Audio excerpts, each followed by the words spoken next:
Hello, ladies and gentlemen. Molchop here. Quick apology before Game 5.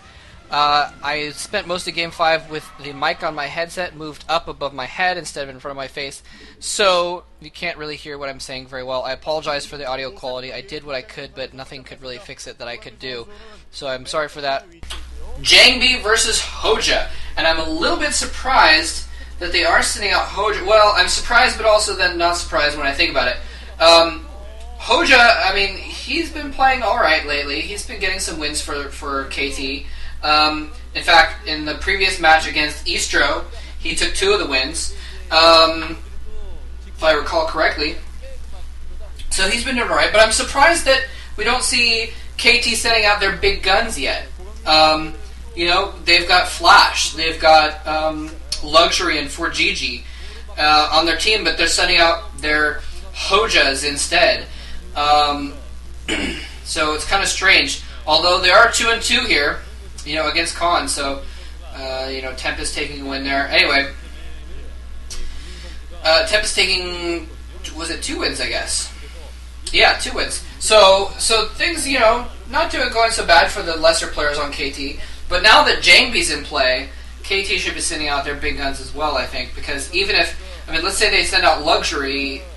I mean, if Hoejja loses, then they've only got one more chance to send out big guns. So they don't have a chance to send out both Flash and Luxury, for instance. Now, that said, Luxury has been sucking lately.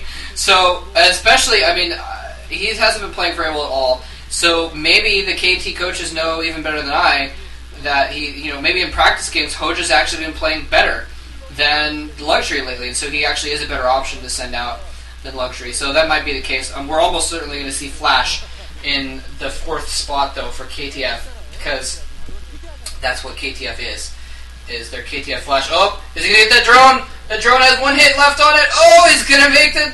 Oh, he's going to refill its health by gassing it. Nice. If your drone, if you make a building, I think it's any building, but it may just be gas. If you make a building with your drone and then cancel it, it refills the health of the drone. So that's what he did there. The drone was down to 1 hit left, and he was pretty sure, as I was, that the probe was going to go over and pick it off if he left it that way. I thought he was just going to go ahead and make gas, but I guess he doesn't want to go for gas just yet. Anyway, he's got some Zerglings out there to try and chase that probe around. This is Heartbreak Ridge, by the way. Pretty decent map for Protoss against Zerg because of the fact that it's so hard to hold the extra expansion, something that Steve was actually talking about when we were casting some games on this map yesterday. I did the Fantasy versus Jadon games on with Matt and Steve over at Matt's house there. And that was fun. I think Diggity and Cholera and Klazart also did those games on Violatak. Oh, the probe's going to get cornered there. He might. Oh, the probe gets through. Probe gets through. Is going to live a little bit longer. Going to be able to see what's going on a little bit more. Going to spot that gas mine, the second hatchery there. Well, he knows the hatchery's there. But anyway, it's hard for the Zerg to hold extra bases on this map.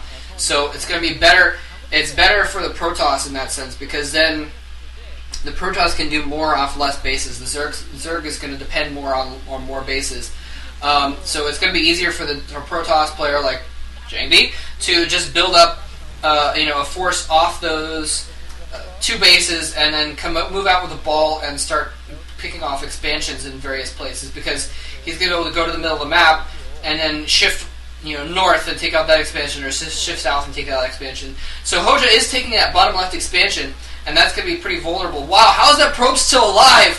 Still running around, juking left and right, still managing to stay alive inside the base despite the fact that 5 Zerglings have been chasing it forever. Oh, he's going to block out the probe. No, the drone doesn't even block. He's still alive. Still alive. He's going to spot the lair and everything. Beautiful probe micro there from Jangbi. Hoejja's also going to spot what Jangbi's doing because he's got that Overlord in his base. And he's got an Overlord out in front of his base, so he's going to spot the +1 spinning Forge as well. Look at that. The probe's shields have already recharged. He's already back at full shields. Going to run around and do some more damage there. Jangbi taking a moment to wipe his brow even. So Jangbi might even be able to see what tech Hoejja gets when that lair finishes, theoretically, if he keeps that probe alive for very much longer. He's juking it around, and there the lair finishes. Is he going to see Where is he going to build? Is he probably going to build a spire? But we're going to see where he builds it. He may build it. Oh, a den going down in his third base. A Hydralisk den instead. And no spire. Interesting. The probe finally goes down. So we'll see if he builds something else now that the probe has been killed. But I think he's probably built his tech in that base over there. Jangbi can't tell what he's building because his first-person view is on top of oh, there it is. It's a citadel. So, okay, so pretty standard here. Going for a citadel. Got that +1 weapons going. He may go for a speed lot rush here, actually, which could work out pretty well unless he meets up with some quick lurkers. Because he's got the lair up, he's got the den up. So he may be going for some quick lurkers, and if he's able to get lurkers out before the zealot rush, he'll be in really, really good shape. He may just go mass hydras as well off of 3 bases. We'll have to see what he does here. But if he does that, he's going to need more hatcheries. So that's what leads me to believe that he's probably going to be going for lurkers. He's probably spending the money on tech instead of another hatchery.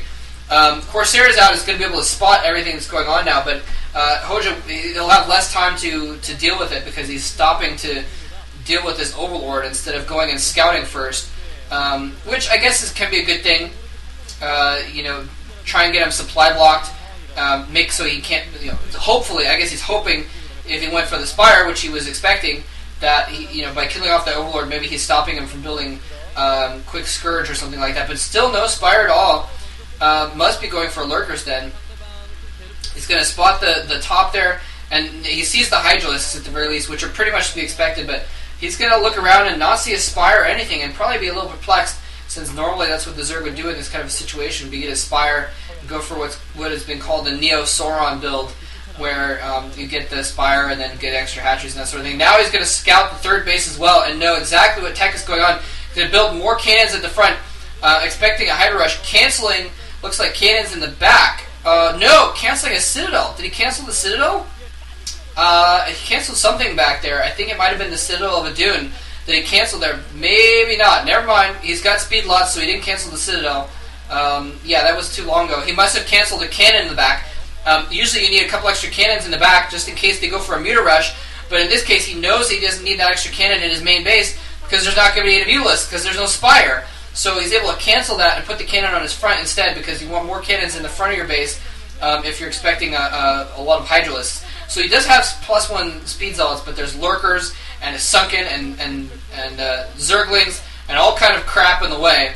So he's not going to be able to get in there. Those zealots are not going to be able to do any good. Speed zealots, especially with the upgrade, are very, very good against Hydralisks, mass Hydralisks. So he's going to be able to do pretty well against the mass Hydras that he was going for. He's going to need to get observers out though if he wants to deal with those lurkers. Zealot's not good against lurkers, so he's going to have to adapt a little bit there. Spire now is going up. We saw it going up a moment ago, but so he's going to have that eventually, but a little bit late, and he's going to scout it. So Jangbi is going to be able to prepare for anything coming out of that Spire as well. Hoejja's still on 2 bases though, and I'm sorry, 3 bases, and Jangbi is still just going on 2 bases, and somehow a Zergling sneaks through. Looks like he ran a group of Zerglings in just to get a scout on that base. And we may see. Oh, is it gonna be? No, Dark Templar are gonna have to get driven off. Too much observation going on there. A lot of overlords popping for Hoejja. But so we may see Jangbi have to get that cannon or 2 in his main base after all. Now that he's seen the Spire going up, and now that he knows that there's a single cannon going up. Now that he knows that Hoejja knows what he's got in his main. Previously, Hoejja might, if Hoejja didn't know what was in the main, he may have held back on some mutas, theoretically, because he would have expected cannons to be there already.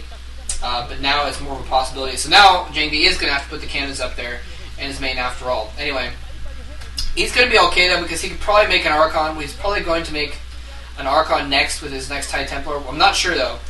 He may scout around and not make the Archon until it's absolutely necessary. Or he may try and storm the mutas that theoretically would come out instead anyway. I'm not saying that there are going to be mutas, I'm just saying he has to account for them. And whoa, nicely done! Using some speed loss to pick off, whoa, what is that Corsair doing? Just stopping in the middle right when the Scourges were about to hit. Okay, I give up. I've had a good life. Go ahead, Scourges, do your worst. Scourge, do your worst.